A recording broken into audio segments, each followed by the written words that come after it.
जय जय रघुवीर समर्थ. देव कोणाला म्हणावे? देवाचे लक्षण काय आहेत? देव कसा ओळखावा? हे समर्थांनी अगदी सोप्या भाषेत सांगितले आहे. समर्थांनी लिहिलेला दासबोध हा वाचायला सहज असला तरी तो समजून घेणे खूप कठीण आहे.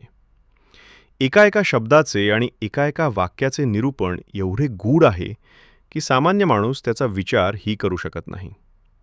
त्यामुळे संपूर्ण एका समासातील सर्व ओव्यांचे विश्लेषण एकाच व्हिडिओमध्ये करणे मला तरी शक्य नाही.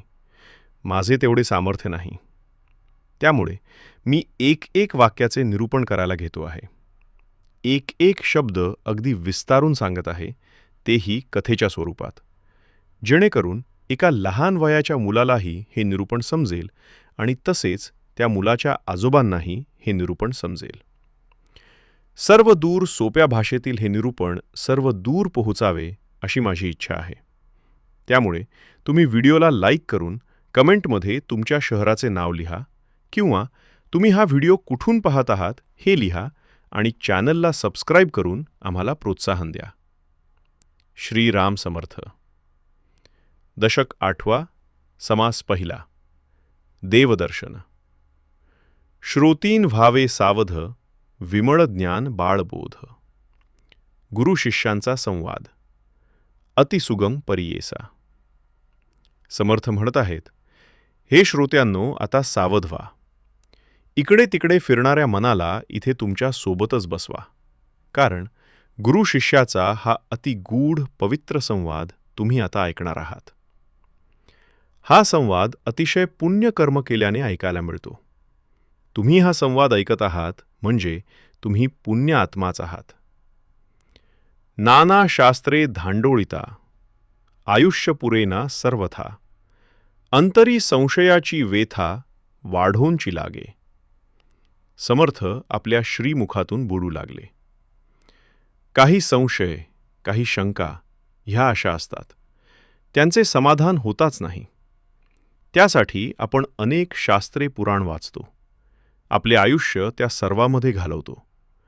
पण आपल्याला पडलेल्या काही प्रश्नांचे उत्तर हे मिळत नाहीत. आणि जेव्हा एखाद्या गोष्टीचे उत्तर मिळत नाही तेव्हा त्या गोष्टीवर शंका येते. जसे की, देव आहे तर गरिबी का आहे?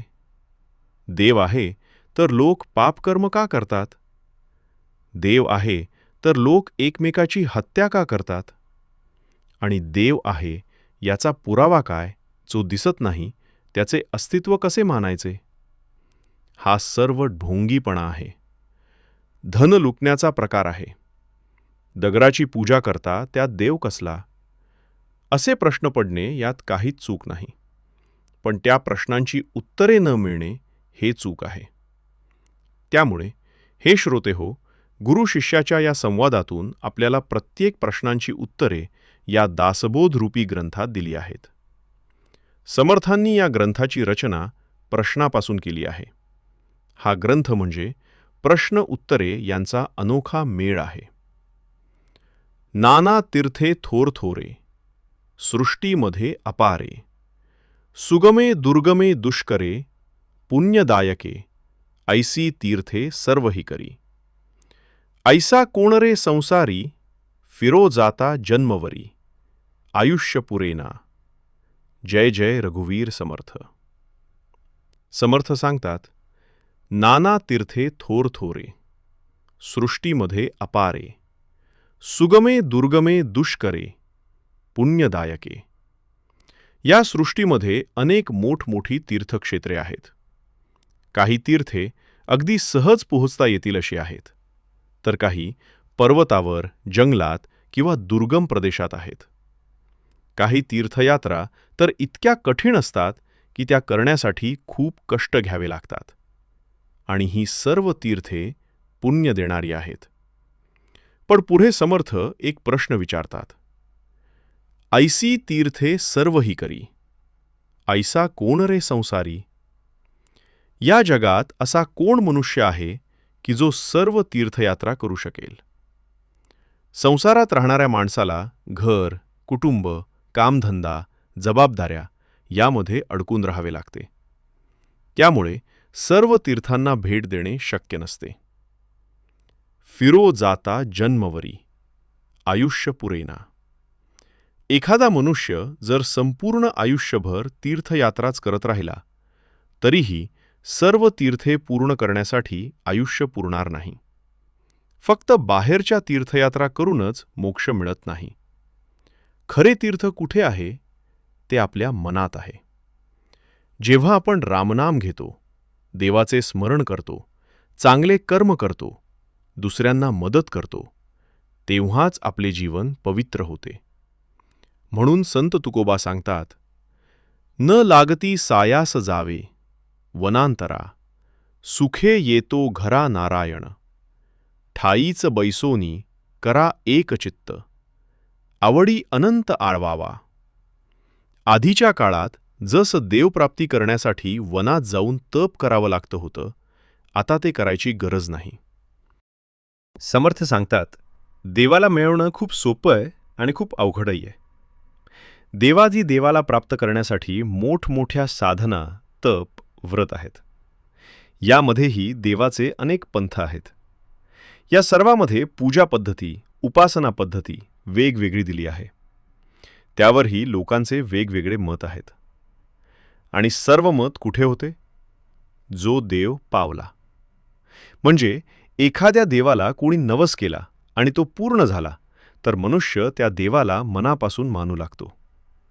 कोणी काहीही म्हणो, माझा देव कसा आहे, त्याचा अनुभव काय आहे, याची प्रचिती मला आहे. तो मनुष्य मन दृढ करून आपल्या देवावर ठाम राहतो. जसे की समर्थ म्हणाले आहेत, बहुत देव सृष्टीवरी त्यांची गणना कोण करी. समर्थाने सांगितलंय, देव तर खूप आहेत, प्रत्येकाचा देव वेगळा वेगळा आहे. कोणाला कुठे प्रचिती आली तर तो तिथेच माथा टेकवतो. पण या सर्वांमध्ये खरा देव कोण? देव म्हणण्यापेक्षा खरा भगवंत कोण हे विचारले पाहिजे. कारण देवांना सुद्धा मरण आहे. त्यांची पुण्यकर्म संपली की त्यांना परत भूतलावर येऊन पुण्य अर्जित करावे लागते. आणि त्या पुण्याच्या बदल्यात ते स्वर्गाची इच्छा करू शकतात. आणि पुण्याच्या जोरावर ते स्वर्गप्राप्ती करतात. पण समर्थ म्हणतात, स्वर्गप्राप्ती हे ध्येय नसले पाहिजे. कारण स्वर्गातील देव पण कर्मबंधनात अडकलेले असतात. आज कोणी इंद्र असेल, पण उद्या त्याच्यापेक्षा मोठा पुण्यवान कोणी आला की ते इंद्रपद त्याला दिलं जाईल.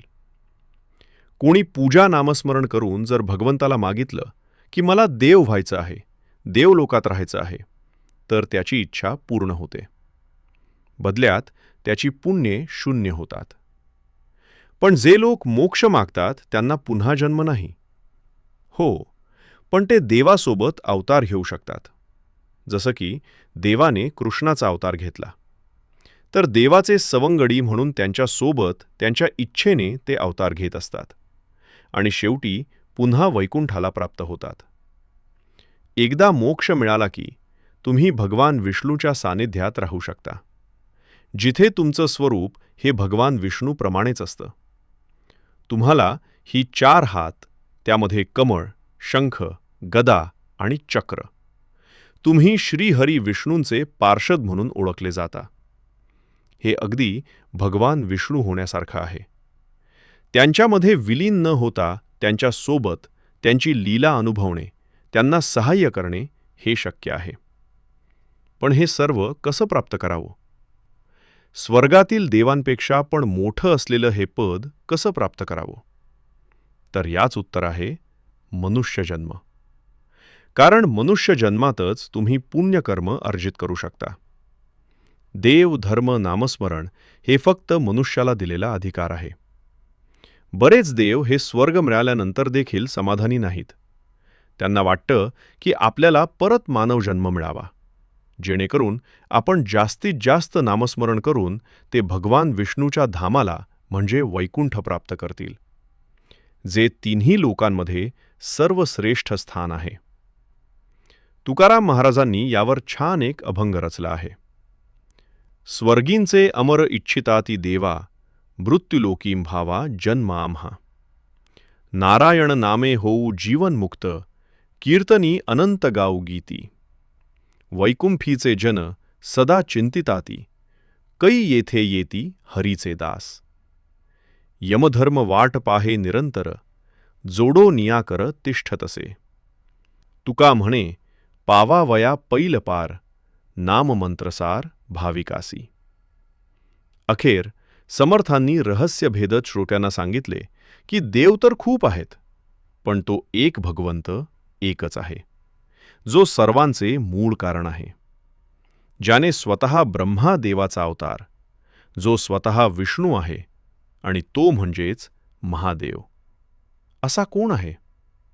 तर या तिन्ही देवतेचे अवतार एकाच कहाणी आपणाला पाहायचे असतील तर ते म्हणजे दत्तगुरु आणि भगवान दत्तात्रेय. हे ब्रह्मा विष्णू आणि महेश यांचे अवतार आहेत. आणि ब्रह्मा विष्णू महेश यांनीच दत्त भगवान म्हणून जन्म घेतला आहे. म्हणजे अस म्हणा किंवा तस म्हणा, अंतिम देव, अंतिम भगवान हे ब्रह्मा विष्णू आणि महेश हेच आहेत. किंवा एका शब्दात सांगायचं झालं तर अंतिम भगवान हे श्री दत्तात्रेय भगवान आहेत. ओम श्री गुरुदत्ताय श्रीपाद श्री वल्लभाय नमः. खरा देव कोण याचे साधे आणि सरळ उत्तर आहे की ब्रह्मा, विष्णू आणि महेश हे त्रिमूर्ती अंतिम सत्य आहेत. या त्रिमूर्तीमध्ये सर्वात मोठा कोण असा प्रश्न कोणीही विचारू नये, कारण तिघेही एकाच शक्तीचे स्वरूप आहेत. तिघांचे एकत्र रूप म्हणजे श्री दत्तात्रेय भगवान. सर्व रूपे आणि सर्व लीला याच देवामुळे आहेत. आता तुम्हाला प्रश्न पडला असेल की श्रीहरी विष्णू आणि श्री महादेव हे अवतार घेतात, त्यांच्या कथा आहेत, त्यांची मंदिरे आहेत, त्यांची पूजा होते, पण ब्रह्मदेवाची पूजा का होत नाही? हे आपण पुढच्या व्हिडिओमध्ये जाणून घेऊ की कलियुगात ब्रह्मदेवाची पूजा का होत नाही. भगवान विष्णू आणि भगवान महादेव हेच सर्वोच्च शक्ती आहेत आणि त्या दोघांमध्ये कोणी मोठे किंवा लहान नाही. दोघेही एकाच शक्तीची दोन रूपे आहेत. याचा अर्थ असा आहे का की बाकीच्या देवांची पूजा करू नये? तर याचे उत्तर आहे नाही. याचा असा अजिबात अर्थ नाही. तुमची श्रद्धा जिथे असेल त्या देवाची पूजा तुम्ही करू शकता.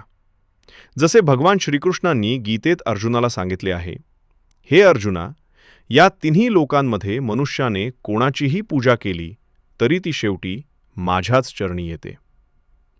एखाद्याने श्रद्धेने जर एखाद्या दगडाची, झाडाची किंवा एखाद्या माणसाची पूजा केली तरी त्याला त्याचे फळ मिळते. फक्त श्रद्धा असली पाहिजे. कारण या तिन्ही लोकांमध्ये कणाकणामध्ये मीच आहे. दगडामध्येही मीच आहे. त्या दगडावर होणारे घावही मीच आहे आणि घाव देणारा देखील मीच आहे. श्रीकृष्ण स्वतः भगवान विष्णूंचे अवतार आहेत आणि भगवान विष्णू व महादेव हे एकच आहेत. त्यामुळे श्रीकृष्ण म्हणतात, मीच ब्रह्मांड आहे. आशा आहे तुम्हाला हे निरूपण समजले असेल. माझी तुमच्या सर्वांना एक विनंती आहे. अजूनही असे बरेच लोक आहेत जे फक्त व्हिडिओ बघतात पण लाईक आणि सबस्क्राईब करत नाही. तर कृपया एक करू नका. आमचे कार्य असेच चालू राहावं.